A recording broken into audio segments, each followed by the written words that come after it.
7:40. Welcome back to Good Day Columbia. As we do every Monday morning about this time, we hang out with Miss Christy Seguin, our fitness expert. So think about this, guys. So you want to get on a diet, so you say, I'm going to stop eating all the crap I've been eating. You eat basically nothing because it's all about getting rid of the calories, right? So you eat really nothing, and you work out every day for 5-6 hours. You're running miles. You're going to be skinny as a rail.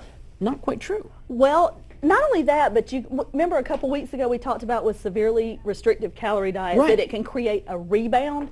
There's actually a phenomenon called metabolic damage. Okay. And it's not brought on with everyone. It's brought on by really excessive cardio on a very restrictive calorie diet. And I'm talking so we're talking way restrictive. Like doing like 500 calories a day and burning 1,000 calories a day, and you're just totally messing your body up. Well, yeah, the excessive cardio, I mean, I'm talking like a couple hours a day. This phenomenon is very common with fitness and physique competitors because they'll diet, and cardio, sometimes 2.5 and 3 hours a day for a show.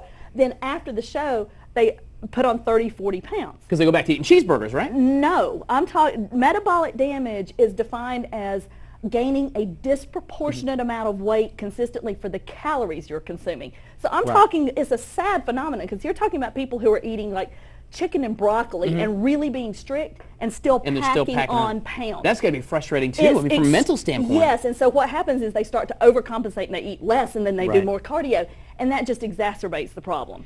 So if you get yourself into that circle, is there a way to come out of it? Can you defeat, I say defeat it, but I mean, can you overcome it? Yes, you can, but it is frustrating because you have to go through the period of adjustment.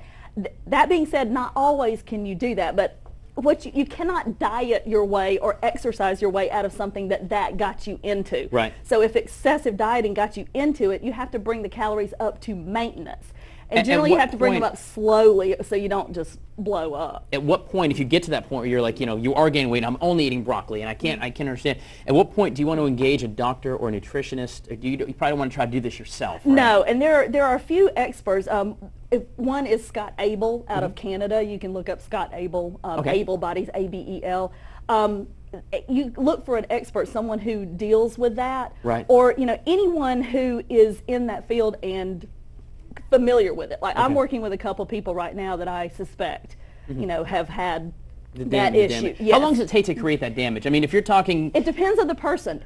Some people, they can do that and never have a problem, but it depends on your particular metabolism and how But if I'm susceptible to it, could it happen like in a week? Or is this like a sustained, like month after month effort? It's sustained, but there's no particular period of time. But the thing is, many times it is undiagnosable by blood tests. It's called adrenal fatigue. So you can be, all this can be happening and nothing can be showing up on the blood test. So it's more of where you know that you're doing everything you can and you're eating right and you're eating like super restrictive and you're exercising, but yet you're having the opposite effect. Okay, so if you're in question, not sure we need before these diets, consult a nutritionist, talk to the able body folks. Definitely go to a doctor. Go to a doctor and see about that, but you cannot diet your way out of it. You have to bring the calories up and let the body get out of starvation mode, and sometimes that can take years to actually reverse. So the key is don't get into it to begin with. Diet slowly, and remember we talked about 10 times the body weight is a good amount of calories, whereas some people are like at 5 times their body weight, which is scary. Got to be careful. Got to be careful. Dieting is not all it's cracked up to be. Thank you very much, Miss Christy Seguin. Dangerous stuff. Kind of scary when you think about getting a diet. You do it with experts. Guys, there's a lot more Good Day Columbia on the way as I go eat some food, because I'm not a broccoli guy, as you can tell. Gotta go. We're going to talk the flu, actually. How the doctors are figuring out how we get it. Interesting stuff. It may actually be the key to maybe someday beating the flu. 7:44. Hell yeah, this is WWE superstar, the Great White Sheamus, and you're watching Good Day Columbia. Stay connected and follow us on Twitter for local news and weather updates. Southern Wesleyan University, South Carolina's premier Christian university, is giving every new adult and online student a $500 scholarship. Each student will also be entered into a drawing for 1 full year scholarship. SWU's programs are unique, allowing you to obtain your degree without